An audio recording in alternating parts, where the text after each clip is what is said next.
এবার ব্যতিক্রমী প্রশংসায় ভাসছেন আমিরে জামাত, বাংলাদেশ জামাত ইসলামীর আমির ডাক্তার শফিকুর রহমান।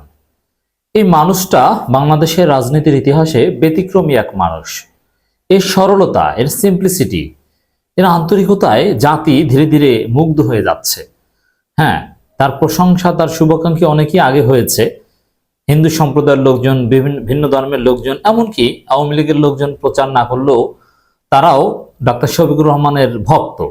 কিন্তু আমাদের জন্য দুঃখজনক বিষয় হচ্ছে যে ডাক্তার শফিকুর রহমান বা জামাত ইসলামী নেতাদের সততা নিয়ে প্রশ্ন নেই, তাদের আন্তরিকতা নিয়ে কারোই প্রশ্ন নেই।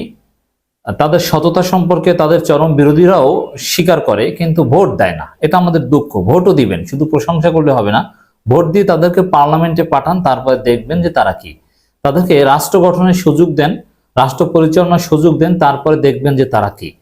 তাদেরকে যে সেক্টরে আপনারা প্রশংসা করছেন, ওই চরিত্রটা যদি রাষ্ট্র পরিচালনার ক্ষেত্রে প্রতিফলিত হয়, তাহলে রাষ্ট্রটা কত সুন্দর হবে একটু গভীরভাবে চিন্তা করে দেখেন। যাই হোক দর্শক, আমিরে জামাত বা ডাক্তার শফিকুর রহমান এদের নানানমুখী প্রশংসা নানান সময় শুনেছেন, কিন্তু সিনেমার নায়িকা যারা কথিত আছে বা আমি শুনেছি জামাত ইসলামীর বিরুদ্ধে অভিনয় করেছে, যে জামাত নেতা তাকে হত্যা করেছে বা এরকম চরিত্র অভিনয় করেছে, এরকম নায়িকা তারা এখন আমিরে জামাতের ভূয়সী প্রশংসা করছেন, যেটার গুরুত্ব তাৎপর্য অনেক।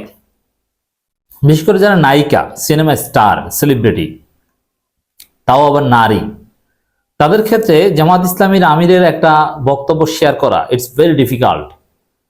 তাদের নিজ বলয়ে মারাত্মক সমালোচনার মুখে পড়তে হবে, টিটকারের মুখে পড়তে হবে, এবং হয়েছে। এটা খুবই বড় একটা বিষয় এবং সাহসিকতার একটা বিষয়। এটাকে ছোট করে দেখার কোনো বিষয় নয়। আমি আপনি ফেসবুকে যা ইচ্ছা তা লিখতে পারি বা পোস্ট দিতে পারি, কিন্তু একজন নায়িকা বাংলাদেশের সর্ববৃহৎ ইসলামী দলের প্রধানের বক্তব্য লাভ রিয়াক্ট দিয়ে শেয়ার করবেন, ইটস ভেরি ডিফিকাল্ট। এই কাজই করেছেন, মানে একজন মানুষ, একজন নায়িকা আমিরে জামাত ডাক্তার শফিকুর রহমানের প্রতি কতটা অনুরক্ত হলে, তার প্রতি কতটা ইমপ্রেসড হলে, তার বক্তব্যে কতটা বিগলিত হলে তার বক্তব্য লাভ রিয়াক্ট দিয়ে শেয়ার করতে পারেন, এটা সর্বোচ্চ মাপের আন্তরিকতার বহিঃপ্রকাশ। আমরা দেখতে পাচ্ছি, আপনারা জানেন যে আজমেরি হক বাঁধন নামের একজন বিখ্যাত অভিনেত্রী, বাংলাদেশের আলোচিত অভিনেত্রী, তিনি একটা ফেসবুক পোস্ট শেয়ার দিয়েছেন তার ভেরিফাইড ফেসবুক পেজে লাভ রিয়াক্ট দিয়ে। পোস্টের শিরোনামটা হচ্ছে আজকের অসাধারণ একটি মুহূর্ত, ওনাকে যতই দেখেছি মুগ্ধ হচ্ছি, মাশাআল্লাহ। আসলে মানুষকে সম্মান দিলে সম্মান এবং ভালোবাসা পাওয়া যায়। এর মানে আমিরে জামাত যে একটা বক্তব্য দিয়েছেন যে অনুগ্রহ করে ক্যামেরা বন্ধ করুন, এই ত্রাণ বা উপহার দেওয়ার সময় কেউ ছবি তুলবেন না বা ভিডিও করবেন না, কারণ যারা ত্রাণ বা উপহার নিচ্ছে তারা এতে বিব্রত বোধ করেন বা করবেন, কারণ তারা সবাই হয়তো বা স্বাবলম্বী, তারা অন্যের কাছ থেকে সাহায্য নেওয়ার লোক নয়, কিন্তু বিশেষ পরিস্থিতিতে নিতে হচ্ছে। অতএব কেউ ছবি তুলবেন না প্লিজ, কেউ ভিডিও করবেন না, তাদের আত্মসম্মান রাখতে দিন, এরকম একটা বক্তব্য আমিরে জামাত দিয়েছেন। এই বক্তব্যে সমগ্র জাতি ইমপ্রেসড। সবাই আমিরে জামাতের কণ্ঠে সুর মিলিয়ে বলছেন যে এই ভিডিও, ছবি তো এটা বন্ধ করতে হবে, বিশেষ করে যারা ত্রাণ নেয় তাদের। আর আমিরে জামাত কিন্তু কখনো ত্রাণ বলেন না, তিনি কিন্তু বলেন আমার ভাইদের জন্য আমি উপহার নিয়ে এসেছি। তো এরকম এরকম রাজনীতিবিদ বাংলাদেশে কি আর আছে? আপনি দেখাতে পারবেন এত আন্তরিক, এত সরলতা এবং এত উদার? এটা নায়িকাদেরও হৃদয়ে ছুঁয়ে গিয়েছে ডাক্তার শফিকুর রহমানের এই পাহাড় সম উদারতা, আন্তরিকতা।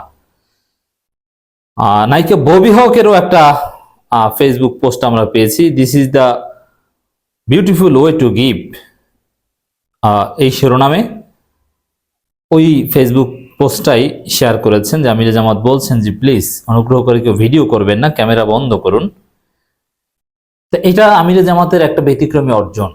আসলে নানান শ্রেণী পেশার মানুষের প্রশংসা তো আগে পেয়েছেন, তো এবার যাদের প্রশংসা পেয়েছেন তাও প্রকাশ্যে সোশ্যাল মিডিয়ায়, এটা অতীতে এরকম ঘটেনি।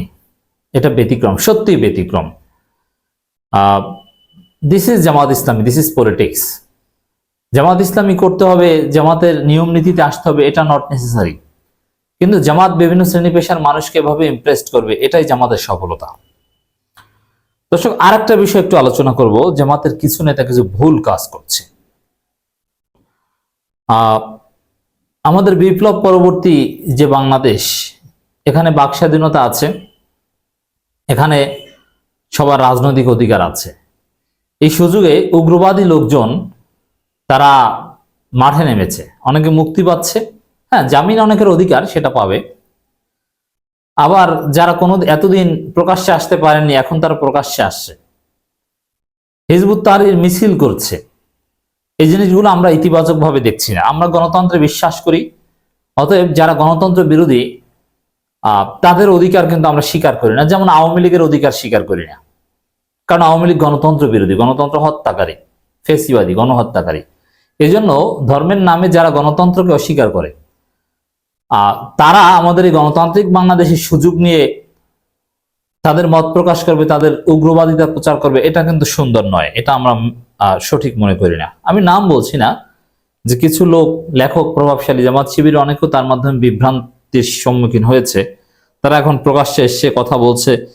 এরকম বিতর্কিত বা উগ্রবাদী লোকজনের সাথে জামাত নেতাদেরও দেখা যাচ্ছে সেমিনারে বক্তব্য দিচ্ছেন। বিশেষ করে সিয়ান সেমিনার 2 নামের একটা খবর আমাদের কাছে এসেছে। বর্তমান বাংলাদেশের প্রেক্ষাপটে উম্মার রাজনৈতিক ভাবনা, আলোচক হিসেবে যারা থাকছেন তার মধ্যে হারুন ইজহারের মতো মানহাজি আছেন, এবং তার মধ্যে আসিফ আদনান আছেন, আরো বিভিন্ন মতাদর্শের লোক আছেন, এবং চরমনাইপন্থী লোকজনও আছেন, মোহাম্মদ সরোয়ার হোসেন আছেন।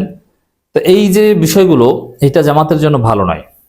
এটা আমি মনে করি যে কোনো ধরনের উগ্রবাদিতার আলামত রয়েছে এরকম কোনো লোকজনের সাথে জামাত ইসলামীর মেশা উচিত নয়। জামাতের হুজুররা মিশলেও জামাতের কোনো নেতা, জামাতের কোনো আইকন, নূর মোহাম্মদ কিন্তু জামাত ইসলামের আইকন, ছোট পোস্ট, কিন্তু জাতি তাকে জামাত নেতা হিসেবে চিনে, তিনি জামাতের প্রতিনিধিত্ব করেন। তাদের জন্য এটা উচিত বলে আমি কিছুতেই মনে করি না।